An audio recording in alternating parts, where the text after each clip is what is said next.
1979년 미국 오하이주의 한 신문에 이런 광고가 실렸습니다. 무료한 일상 탈출, 활기찬 노년. 지원 자격 70대 후반에서 80대 초반의 남성. 하는 일 6박 7일 여행하며 추억에 대한 심오한 토론. 회비 없음, 소정의 활동료 지급, 혜택, 모든 여행 경비 무료. 이 광고를 보고 수많은 사람들이 지원을 했습니다. 그리고 면접을 거쳐서 8명의 어르신이 선택됩니다. 그냥 지팡이 짚고도 서 있기 불편해 보이는 그 8명의 어르신들에게 7일간의 생활이 주어집니다. 그리고 그 7일 동안의 생활 가운데 단 2가지 조건이 붙었습니다. 첫 번째 조건은 그들이 20년 전인 1959년으로 돌아가야 된다는 것이었습니다.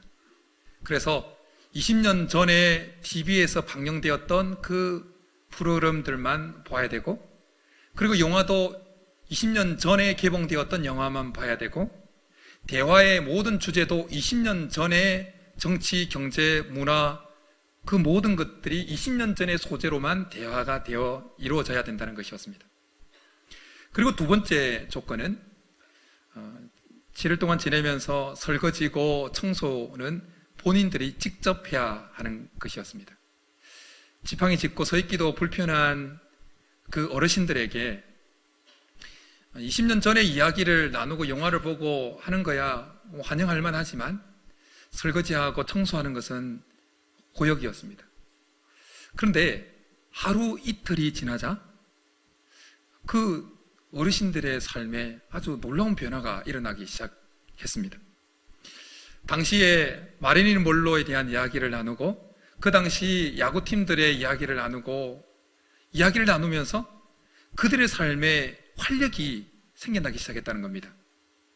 그러면서 청소도, 서 있기도 불편했던 그 어르신들이 청소도, 설거지도 뽀닥뽀닥 소리 나게끔 하고, 심지어 계단을 오르는 운동까지 하게 됐다는 겁니다. 그리고 7일이 지나자 이것이 하버드 대학교의 심리학과 교수였던 엘렌 랭어라는 교수가 진행한 시계 거꾸로 돌리기 연구라는 것이 통보되면서 7일간의 여정이 마무리되어졌습니다. 이 실험 결과 참가했던 8명의 이 신체 나이가 50대로 상승되었다라는 결과가 나왔습니다. 그들의 시력, 청력, 지력, 기억력, 악력, 이 근력, 이런 모든 신체 조건들이, 신체 나이가 70대 후반에서 80대 초였는데 신체 나이가 50대로 돌아왔다는 겁니다. 한번 해보시겠습니까? 예. 이 실험은 추억이 가지는 그 힘을 단적으로 보여주는 실험이다라는 것입니다. 추억. 우리가 인생을 살아가면서 많은 추억들을 가집니다. 2018년을 살아오면서도 우리는 많은 추억을 만들었습니다. 그 추억 속에는 행복했던 추억, 슬펐던 추억, 기뻤던 추억, 눈물 흘렸던 추억, 눈물 젖은 빵을 먹었던 추억, 이름 붙일 수 있는 모든 추억은 다 우리가 인생을 살아오면서 다 경험했습니다. 그리고 그 추억들은 우리의 삶에, 오늘을 살아가고 있는 우리의 삶에 적지 않은 영향을 끼치고 있습니다. 그 사실이 오늘 우리가 읽은 이 본문을 통해서 하나님께서 우리에게 잘 말씀해 주고 있습니다. 오늘 본문이 포함되어 있는 이 신명기는 한 편의 긴 설교 혹은 몇 편의 설교로 이루어져 있는 성경입니다. 모세는 자기가 죽기 전에 이 신명기에 기록되어 있는 이 설교의 내용을 이스라엘 백성들에게 전달합니다. 그때는 이스라엘 백성들이 여호수아의 인도하에 가나안 정복 전쟁을 앞두고 있는 직전이었습니다. 그들은 40년 광야 생활 끝자락에 하나님께서 약속하셨던 그 약속의 땅 동쪽 경계였던 사해 북쪽편 모압 평지에 진을 치고 있었습니다. 이 신명기는, 오늘 본문이 포함되어 있는 이 신명기는 이 모세오경의 이 엑기스를 모아놓은 성경입니다. 그래서 이 신명기에 드러나는 이 원리들은 나중에 여호수아부터 쭉 시작되어지는 역사서인 성경의 중요한 신학적인 원리, 신학적인 토대가 되어집니다. 그리고 선지자들도 신명기의 말씀을 인용합니다. 그리고 우리 예수님도 사탄에게 시험 받을 때 신명기의 말씀을 인용해서 말씀합니다. 그리고 사도 바울도 로마서에서 신명기의 말씀을 인용합니다. 우리가 신명기를 통해서 배우는 이 신앙적인 원리는 구약의 역사뿐만 아니라 선지자들 그리고 예수님 바울에 이어서 오늘 살아내고 있는 그리스도인 우리의 삶의 중요한 신앙의 원리가 되고 있습니다. 그리고 오늘 우리가 읽은 본문에서 발견하게 되어지는 중요한 신앙의 원리는 추억을 꺼내보라는 것입니다. 추억을 꺼내보라. 이스라엘 백성들의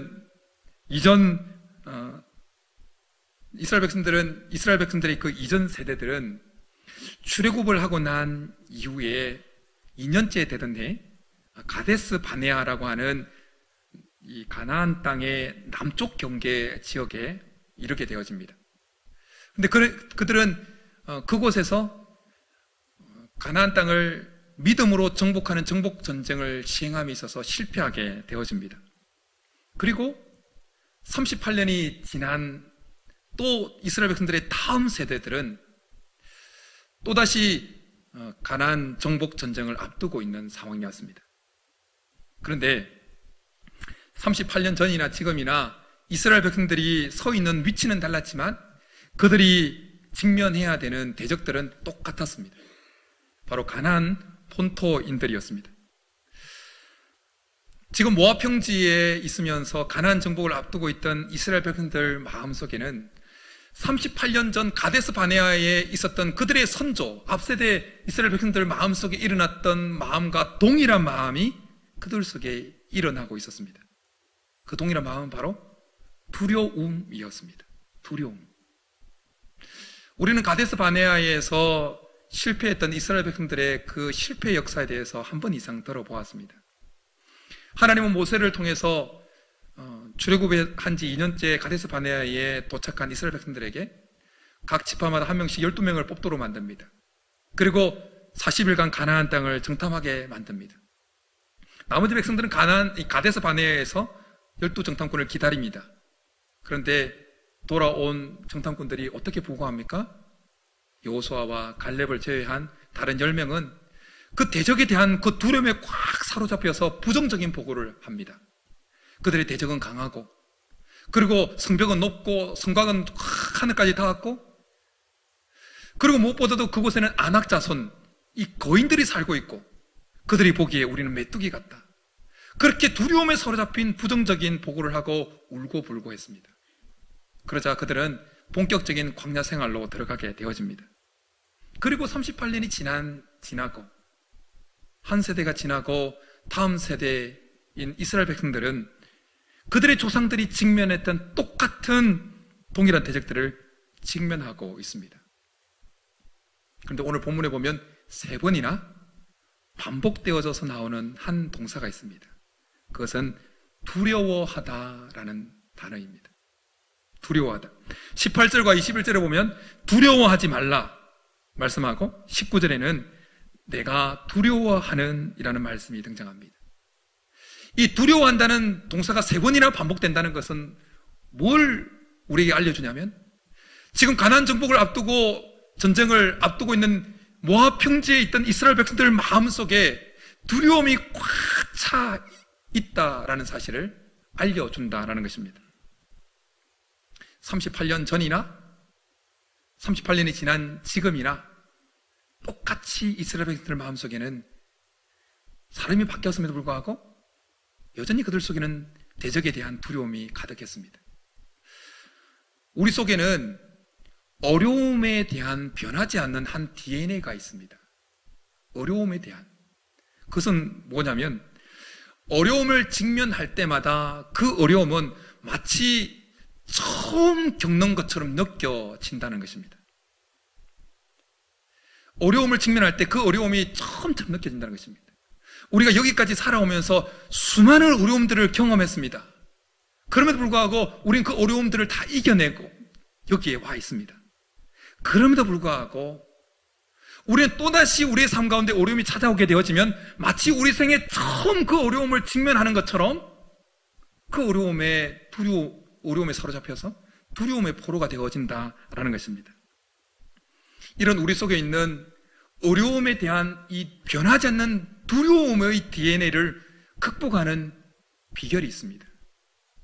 그것은 바로 추억을 꺼내는 것입니다. 추억을 떠올리는 것입니다. 가나안 정복을 앞두고 두려움에 사로잡혀 있던 이스라엘 백성들을 향해서 하나님은 모세를 통해서 그 백성들에게 모세를 통해서 두 번에서 반복해서 말씀하시는 단어가 있습니다. 그것은 바로 기억하라 라는 단어입니다. 기억하라. 추억을 꺼내라. 뭘 기억하라고요? 18절입니다. 우리 18절 같이 읽겠습니다. 시작. 그들을 두려워하지 말고 내 하나님 여호와께서 바로와 온 애굽에서 행하신 것을 잘 기억하되. 기억하라는 것입니다. 추억을 꺼내라는 것입니다. 꺼내보라는 것입니다. 그런데 그냥 기억하는 것이 아니라 잘 기억하라는 것입니다. 잘 기억해라.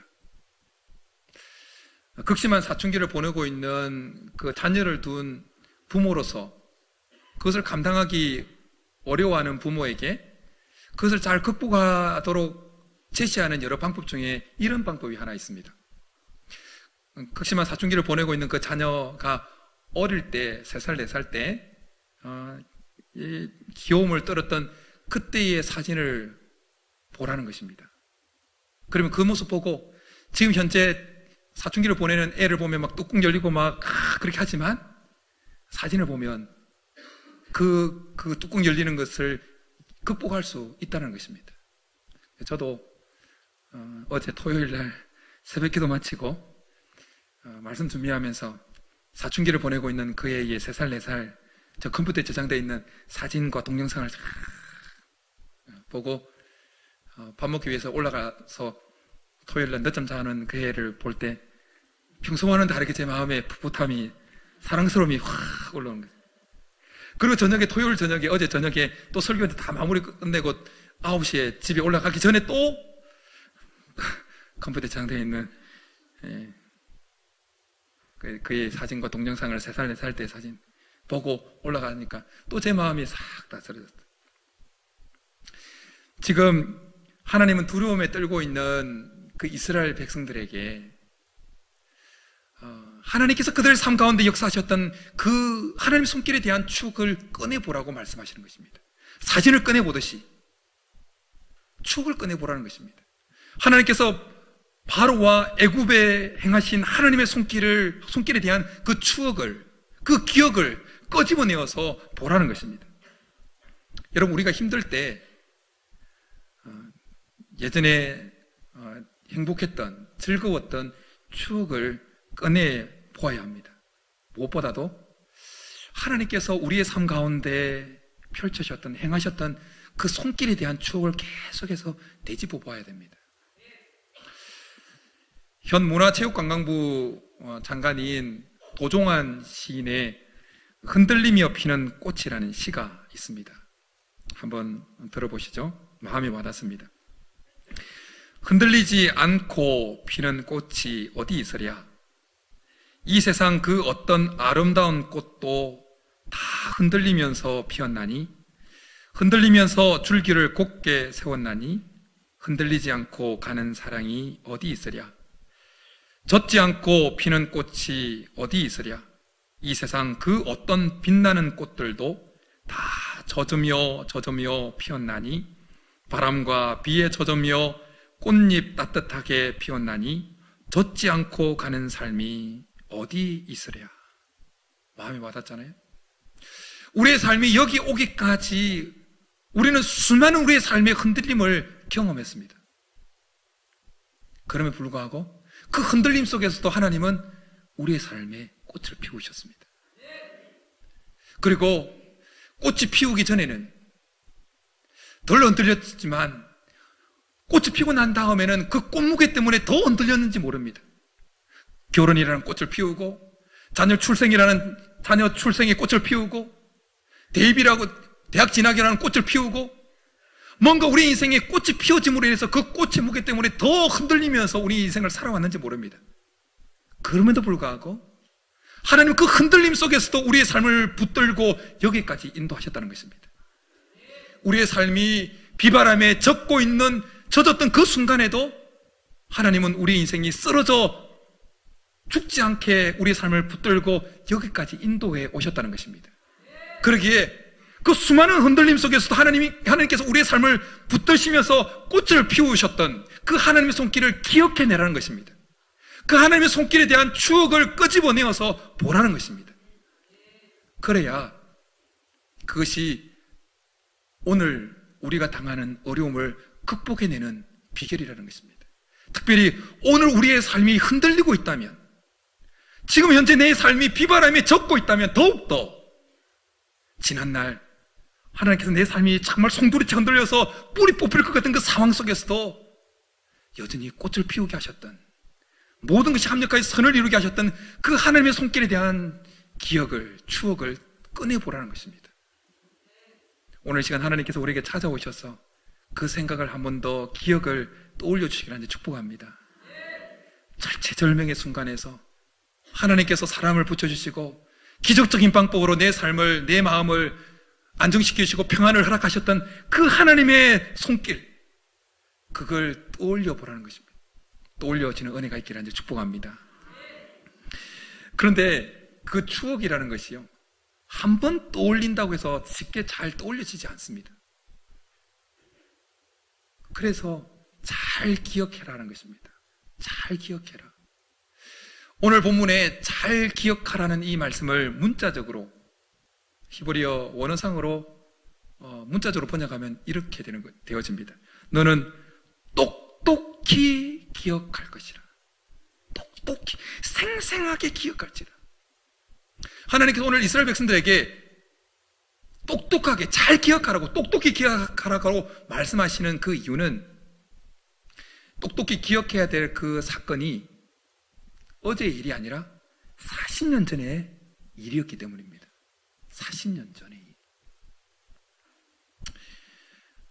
오늘 이 잘 기억하라, 애국과 바로에게 하나님께서 행하신 그 일들을 똑똑히 생생하게 기억해내라고 내라는 주문을 받고 있는 이스라엘 백성들은 사실 40년 전에는 다 19세 이하 청소년이거나 젖먹이 어린애들, 유아기 소년, 소녀들이었습니다.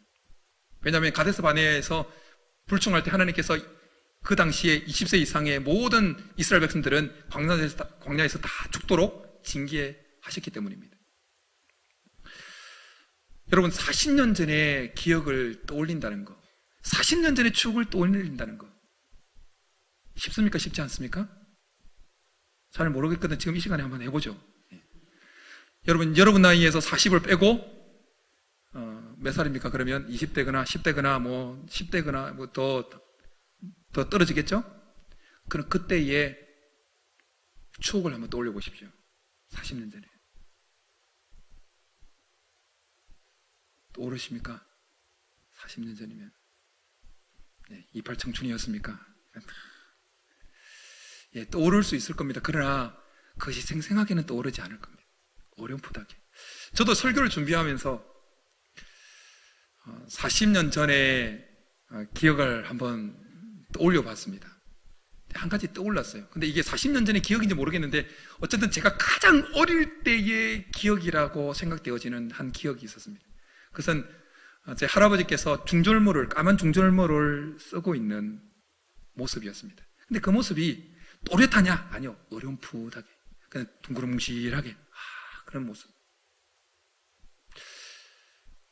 여러분, 하나님께서 지금 모압 평지에서 정복전쟁을 치러야 되는데 대적에 대한 두려움에 사로잡혀 있는 그들에게 그 두려움을 극복하는 비결로 하나님께서 제시하신 것이 뭐라고요? 40년 전에 그 추억, 하나님께서 펼치신 그 손길을 추억해내라는 것입니다. 생생하게. 그것도 쉽습니까? 쉽지 않습니다. 어렴풋하게는 생각해낼지 몰라도 생생하게 똑똑히 추억해낸다는 것 쉽지 않습니다. 우리의 삶을 흔들어 놓고 있는 그 어려움을 이기는 비결은 끊임없이 추억을 꺼내는 건데, 그 추억은 어렴풋한 추억으로서는 안 됩니다. 생생하게 생생한 추억이어야 됩니다. 그렇기 때문에 하나님께서 우리의 삶에 펼쳐졌던 그 손길에 대한 추억이 더 생생하게 우리의 삶에 다가오기 위해서는 한 번 생각을 떠올리는 것으로 그치는 것이 아니라 계속 떠올려야 된다는 겁니다. 계속. 마치 소가 먹은 식물을 계속 되새김질하는 것처럼 하나님께서 우리의 삶 가운데 내 삶이 지축이 흔들릴 같은 그 상황 속에서 역사하셨던 그 하나님에 대한 손길을 한 번 떠올리는 것이 아니라 또 떠올리고 또 떠올리고 또 떠올리고 계속해서 떠올려야 된다는 것입니다. 그러면 여러분, 소가 되새김질하면 한 번 먹었던 거칠었던 그 식물도 또다시 잘게 분해되어져서 몸에 잘 흡수가 되어집니다. 마찬가지로 하나님께서 우리의 삶에 여기까지 오기까지 흔들리는 그 속에서도 꽃을 피우셨던 그 하나님의 손길을, 비바람에 젖는 순간에도 내 삶을 쓰러지지 않도록 붙드셨던 그 하나님의 손길을 계속해서 떠올리고 떠올리고 떠올리면 두림실하던 그 하나님의 손길에 대한 추억이 잘게 잘게 부서져서 우리의 삶에, 우리의 생각에, 우리의 심령에 파고 들어오는 것입니다. 그래서 우리의 삶에 영향력을 끼치는 것입니다. 그리고 그 추억을, 하나님의 손길에 대한 그 추억을 끊임없이 되뇌이고 또 생각하고 생각할수록 그 추억은 마치 사진을 보는 것처럼 아주 이미지화되어서 우리에게 다가오는 것입니다. 그러면 이미지화되어서 다가오는 그 추억은 더 강력하게 우리의 생각과 마음과 신체에 영향을 미칩니다. 이건 과학적으로 증명된 것입니다.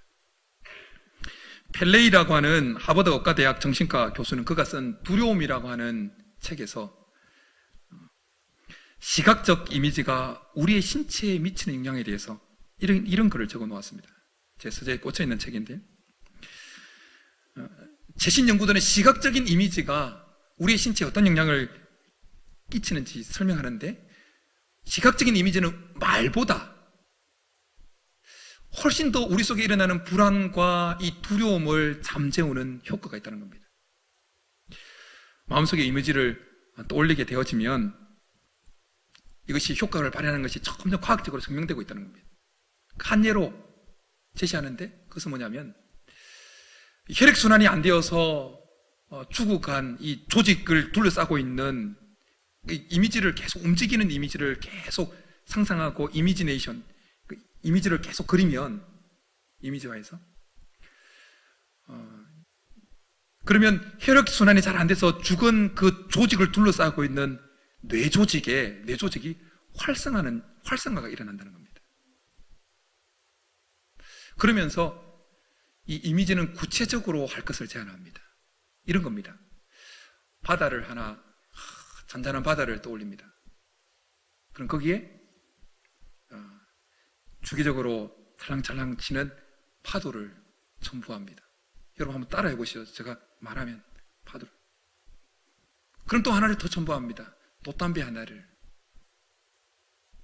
그렇게 점점 세세하게 구체적으로 이미지를 새길 때 그 이미지는 더욱더 다른 두리뭉실한 이미지보다 훨씬 더 이 뇌 편도체에 영향을 미친다는 겁니다. 과학적으로 증명되어졌는데, 과학적으로 증명되기 전에 하나님은 이미 오늘 우리가 읽은 본문에서 이 사실을 우리에게 알려주고 있습니다. 18절에 보면 하나님은 바로와 애굽에서 행하신 하나님의 그 큰 역사를 기억하라고 말씀하시고는 19절에 넘어가면 더 구체적으로 기억할 것을 주문합니다. 19절 같이 한번 읽겠습니다. 19절 시작. 내 하나님 여호와께서 너를 인도하여 내실 때에 내가 본 큰 시험과 이적과 기사와 강한 손과 편파를 기억하라. 내 하나님 여호와께서 내가 두려워하는 모든 민족에게 그와 같이 행하실 것이요. 그냥 두리뭉실하게 하나님께서 행하신 그 손길을 추억해내라는 것이 아니라, 하나님께서 40년 전에 그 바로에 행하셨던 10가지의 그 시험들에 대한 생생한 모습을 기억해내라는 것입니다. 하나님의 개입하심을 드러내는, 하나님의 임재를 드러내는 기사와 표적들을 생생하게 추억해내라는 것입니다. 강한 손과 편팔로 그들을 보호하시고 바로에게 행하셨던 그 하나님의 손길을 생생하게 구체적으로 기억해내라는 것입니다. 추억해내라는 것입니다. 두려움을 이기는 비결은 기억하는 것입니다. 두려움은 망각의 소산입니다. 끊임없이 우리의 인생이 흔들릴 때 붙드셨던 그 하나님의 손길, 그럼에도 불구하고 우리의 인생에 꽃을 피우셨던 그 하나님의 섭리, 그걸 계속해서 생각하고 생각할수록 그 생각은, 그 추억은 더 구체화되고 생생하게 되어져서 우리의 삶에 큰 영향을 미치게 된다는 것입니다. 우리가 여기 오기까지 하나님께서 우리의 삶에 펼치셨던, 개입하셨던 그 하나님의 손길을 계속해서 추억을 되뇌이고 꺼내보고 하면 할수록 우리 속에 강한 2가지 확신이 생깁니다. 오늘 본문을 통해서 보면 우리 속에 강한 2가지 확신이 생깁니다. 첫 번째 확신은 뭐냐? 하나님이 지금 내가 당하고 있는 어려움에도 역사하실 것이라는 확신입니다. 과거에 내가 지축이 흔들리는 그 상황, 흔들림 속에서 내 삶이 비바람에 젖어서 쓰러질 것 같은 상황 속에서도 여전히 내 삶을 붙드셨던 그 하나님의 손길을 끊임없이 구체적으로 상상하고 끊임없이 추억해내고 기억해내게 되어지면 오늘 지금 내가 당하고 있는 이 어려움 속에서도 하나님은 여전히 그때처럼 지금 역사하실 것이라는 확신이 든다는 것입니다. 그래서 오늘 본문에 보면 18절과 19절에서 기억하라고, 바로와 애굽에게 행한 일을 기억하라고 말씀하시고 19절에서는 구체적으로 기억하라고 말씀하시고는 19절 후반절에 이렇게 말씀합니다. 내 하나님 여호와께서 내가 두려워하는 모든 민족에게 그와 같이 행하실 것이요, 40년 전에 행하셨던 것처럼 그와 같이 행하실 것이요. 우리가 끊임없이 지금 힘들수록, 지금 흔들릴수록, 지금 내가 비바람에 내 삶이 젖을수록 더욱더 과거에 내 삶을 붙드셨던 그 하나님의 손길에 대한 추억을 꺼내보아야 되는 것입니다. 그럴 때 우리 속에 하나님이 지금 이 순간에도 내가 당하는 이 어려움에 역사하시겠구나, 그런 확신이 드는 겁니다. 그러면 우리를 묶고 있는 그 두려움의 포박조는 끊어지는 것입니다. 그런 은혜가 있기를 축복합니다. 두 번째로, 계속해서 우리가 지축이 흔들릴 것 같은 흔들리는 그 상황 속에서 우리를 붙들으셨던, 꽃을 피우셨던 그 하나님의 손길에 대한 것을 끊임없이 생각할수록, 추억해낼수록, 추억을 꺼내볼수록 일어나는 두 번째 확신은 그 하나님이 지금 나와 함께 하신다는 확신입니다. 그 하나님이 지금 나와 함께 하신다.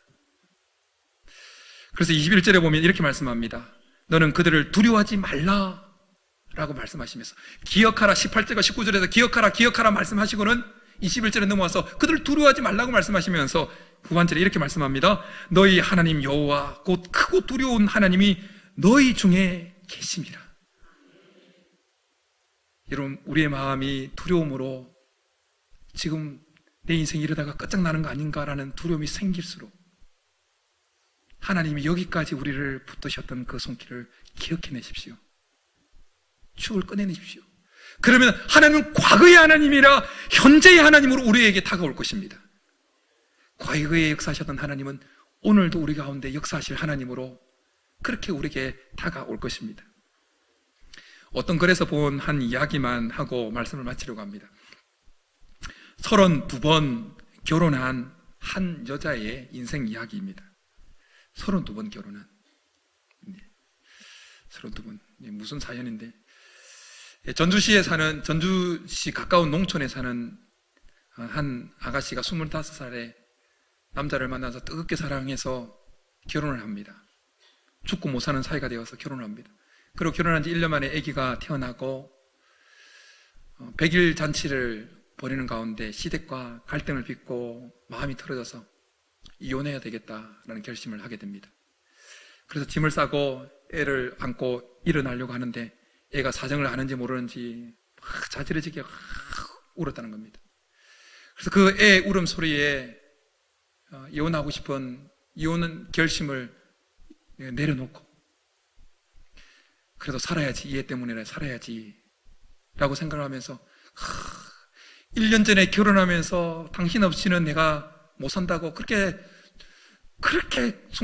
손가락을 메고 그렇게 했던 그 마음이 1년도 안 돼서 이렇게 무너지다니, 참 그렇게 생각하면서 같이 살아야 되니까 남편과 이제 지혜를 모았다는 겁니다. 그러면서 이 결혼식에 할 때 그 마음은 유효기간이 1년이니까 매 결혼 기념날에 결혼식을 올리십시다. 그랬다는 거예요. 하객은 없고 주례자는 없지만 마음을 가다듬고 신랑과 신부는 면사포를 쓰고 신랑은 예복을 입고 그래서 서로 맞절을 하고 사랑한다 고백하고 그리고 신혼여행 가는 기분을 내서 그날 외식을 하고 그렇게 했다는 겁니다. 그렇게 매 결혼기념일 날 결혼식을 하면서 결혼 첫 번째 할 때의 그 좋은 추억, 그 마음속에 일어났던 그 좋은 추억을 계속 떠올렸다는 겁니다.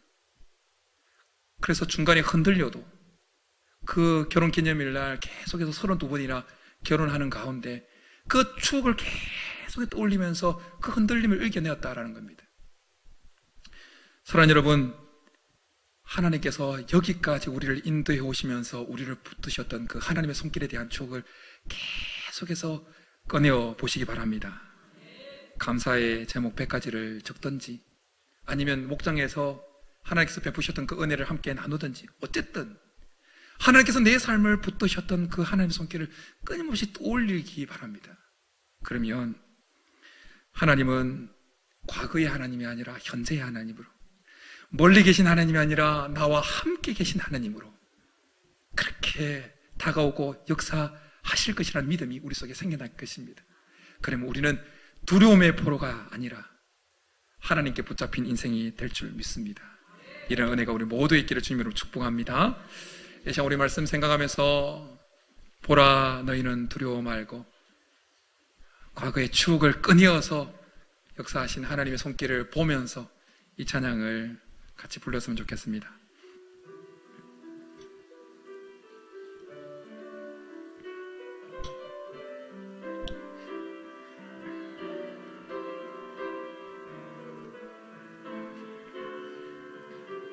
보라 너희는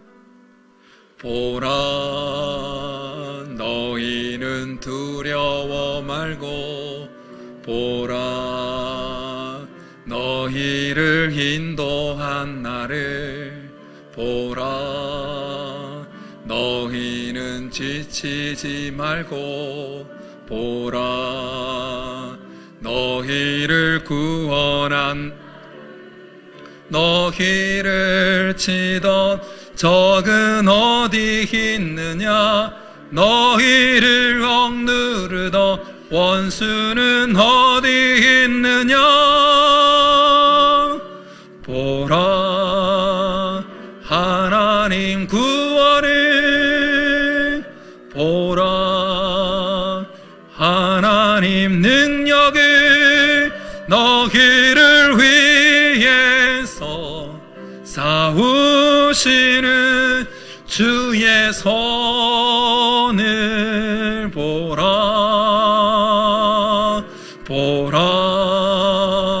하나님 구원을 보라 하나님 능력을 너희를 위해서 싸우시는 주의 손을 보라. 이제 우리 말씀 생각하면서 같이 한번 기도하며 나가겠습니다. 우리는 참 연약합니다. 우리는 쉽게 망각해 버립니다.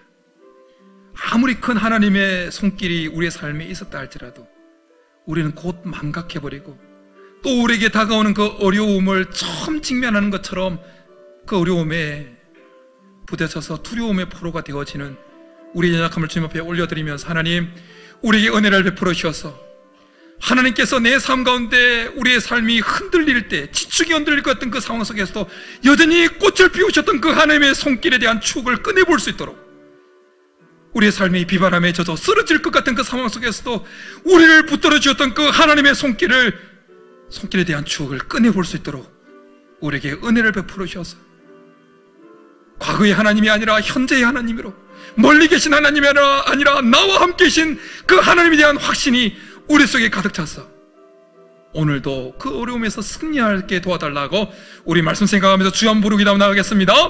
주여!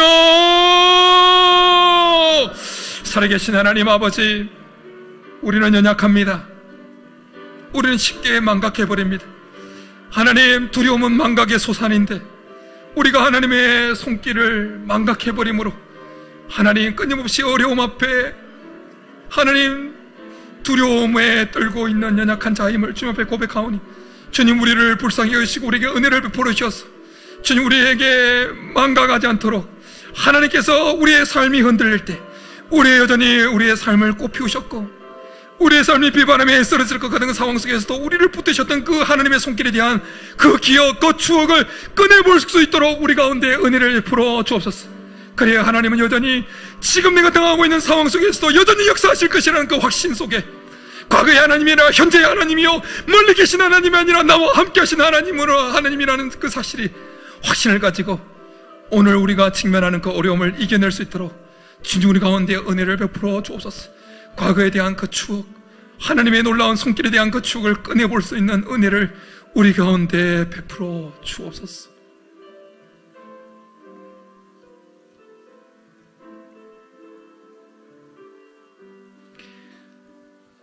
살아계신 하나님, 우리는 너무나 연약해서 하나님께서 우리 삶에 베푸셨던 그 하나님의 놀라운 손길, 우리 삶이 흔들리는 그 순간에도 여전히 꽃을 피우셨던 그 하나님의 손길, 우리 삶이 비바람에 젖어 쓰러질 것 같은 상황 속에서도 우리의 삶을 붙들어 주셨던 그 하나님의 손길을 쉽게 망각해버리는 연약한 자임을 고백합니다. 하나님, 이 시간 우리 가운데 은혜를 베풀어 주셔서 특별히 여전히 흔들림을 경험하고 비바람을 경험하고 있는 성도들에게 하나님 찾아가셔서 하나님의 손길에 대한 그 기억, 그 추억을 꺼내볼 수 있도록 은혜를 베풀어 주옵소서. 그래서 과거의 하나님이 아니라 현재의 하나님으로, 멀리 계신 하나님이 아니라 나와 함께 하신 하나님, 과거에 역사하셨던 하나님이 지금도 역사하실 것이라는 그 믿음이 생겨날 수 있도록, 그래서 그 믿음으로 오늘 당하는 어려움을 느끈히 이겨낼 수 있는 믿음의 성도들 다 되도록 역사하여 주옵소서. 그렇게 해주시기를 간절히 바라고 나오며 예수님의 이름으로 축복하며 기도드립니다. 아멘.